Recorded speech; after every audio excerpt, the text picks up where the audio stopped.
Hey guys, it's Christine from Blooming Brilliant, and today I'm sharing with you how you can get started homeschooling right here in New York. So I do not know how this works in other states, but I do know how it works here in New York because I just did it for her for second grade. So I wanted to share with you how to start going through it yourself. And so let's just get right in. So the first thing I'm going to be talking about is letter of intent. So the homeschooling section of the Department of Education is where you'll be contacting. And I can give you the information. I will actually post it in the blog post. So check the link in the description box below for the blog post and you'll get the information. And I'll give you a downloadable template for the letter of intent so it's easy for you, because I know when you think, oh goodness, I have to write a letter, all of this stuff that you have to do for homeschooling seems so much more complicated in your head. Trust me, because I procrastinated it for so long, sent it out at the last minute, really stressed over it, but it's really simple. So the first thing is the letter of intent. So they need a letter by July 1st of the school year that you intend on homeschooling your child. This is important. Okay? So you're going to send, this is ours, you're going to send it to here. So you're going to write the address. It is the New York Department of Education, Central Office of Homeschooling, 333 7th Avenue, 7th floor, New York, New York, 10001. And that's going to be in the corner of your letter. Then you're going to write your name as the parent, your address, and then you're going to write Dear Homeschooling Manager. Then you're going to write your child's name, your child's age, your child's birth date, and their grade level. And after that, it says, this letter provides written notice of our intent to educate our child, then our child's name, at home for the coming school year. So that was 2016 to 2017. So for my next letter, which will go out in July, it will be for 2017 to 2018. Sincerely, then I leave a space to sign my name and my phone number, my home, and my cell phone number. So that's all the letter of intent is. You fold it up, you put it in an envelope, you send it to the New York Department of Education, Central Office of Homeschooling. Now, I recommend sending it certified, so you just want a tracking number so that you know that they get it. So it's that green little form with the sticker on it, and when you go to your post office, and you should just pick up a bunch of those, because throughout the homeschooling year you're gonna have to send things in, and I just recommend sending it. It's about $3 and change to send it, because it's within 10 business days after you send your letter of intent, they will send you a packet where it has your forms that you're going to need for the whole year. They send you a bunch of information that you need to look through, and it looks really daunting and tedious, but it really isn't. So the next thing that you are going to be sending in is your home instruction plan, or, well, it's called your Individualized Home Instruction Plan. So that's the number 2 thing that you're going to be sending in now. And that is also abbreviated as IHIP. And this is going to be a list of the curriculum that you have chosen to use. Okay, so the IHIP has to be in by August 15th. So again, you don't want to sit on it too long. You want to start researching curriculum, looking at books that you're going to use. And so, I can't really show you because I have all my information. So, we have, it looks kind of like that. And I'll show you the second page. And it has each subject. So it's 2 pages, and the subjects that you have to cover are arithmetic or math, reading, spelling, writing, English language, geography, United States history, science, health education, music, visual arts, and physical education. If you are bilingual, or if your child speaks a foreign language primarily, you need to make sure that they're going to be learning English as well.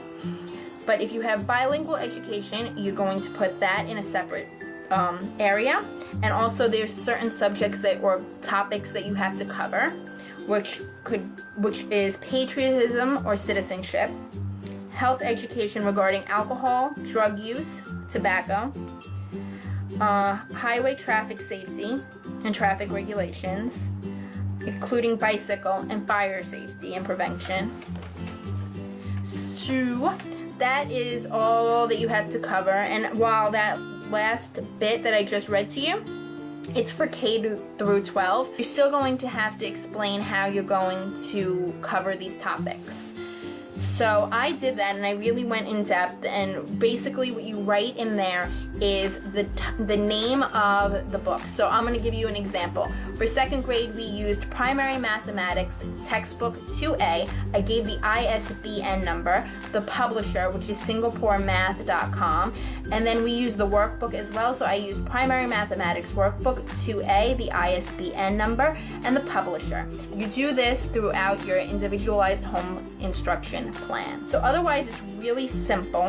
You may feel like procrastinating this, but you shouldn't. Don't wait, just do it. Don't wait, just do it. Don't wait, just do it. After you send that in, you will get a paper in the mail saying that your individualized home instruction plan was accepted, and then they'll give you the important dates that you need for the year, which would be the first quarter, which is the first quarter report, and that is November 15th.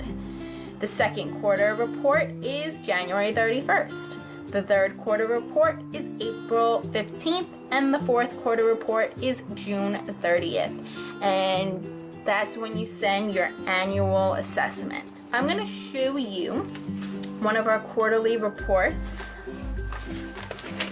and you also get some other information in there, like if you need a Metro card, so you get a Metro card application, which is really great to use for field trips, or if you have extra classes that you go to, or if you do like a homeschool co-op, that's really great to have. Okay, this is our first our quarterly report. And my daughter covers a lot, and for the reports, they only cover like 1, 2, 3, 4, 5, 6, 7. They cover 7 subjects on the quarterly report. So I put arithmetic, I put what she learned in it under the description of materials covered. So for the beginning of the year, she covered numbers to 1,000, addition and subtraction, and then her grade. The second thing was writing and spelling. So she learned sentences, personal narratives, friendly letters, pre-writing, drafting, editing, revising, proofreading. I put that all there in her grade. Then she learned English language, which was like nouns, pronouns, common nouns, singular, plural, possessives, compound words, her grade. Geography, globe, map, directions, map key, reading and using maps. So that was that in her grade. U.S. history, she learned about ancient Americans, Vikings, famous explorers, Pocahontas, Pilgrims, Squanto, and she started learning about the election. Her grade. Science, she learned inquiry skills, science tools, science safety, recording data, and how scientists think. Basically, I took the sections that she covered for the first quarter and wrote. So that is pretty much how a quarterly report goes. And then annual assessments is going to be its own thing, because I haven't even digested how the annual assessment is going to go. Okay, before I close out, I highly recommend that you make copies of everything you send to them. So you write out a letter of intent.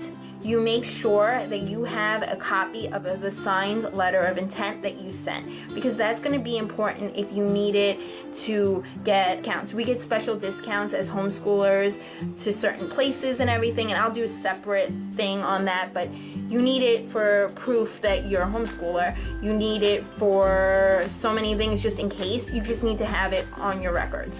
So you have that. If you do your plan, you should have your individualized home instruction plan. You should have a copy of that.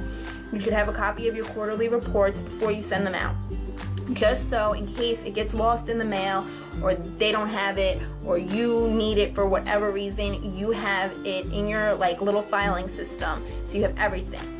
So So that's tip number 2. The first one, tip number 1 was make sure you send your stuff certified mail. So the green little papers at the post office, make sure you get a bunch of those, have them on hand, and mail it out that way, so that way you know that they received it, you have tracking. Number 2 is make sure you make copies of everything and keep it in a filing system, so that way when you need it, you have it. I hope you enjoyed this video. I know when I started having like questions about homeschooling and realizing that this is what I'm gonna do, I had like a ton of questions. How do I get started? How do I do it? So I'm here to help you. I wanted to let you all know how to maneuver all these papers and get just started. So I hope you liked this video. If you did and you found it helpful, please give us a thumbs up. Make sure you check the link in the description box below for the template for your letter of intent. For the address, I'll probably just have the address in the description box, but it'll also be on the blog post. And any other things I want to throw in to that blog post, I will have there, so you may want to check it out if you're interested in homeschooling in New York. If you have any comments, put them in the comments section below. And as always, subscribe and share, because this is Blooming Brilliant, where you grow smart.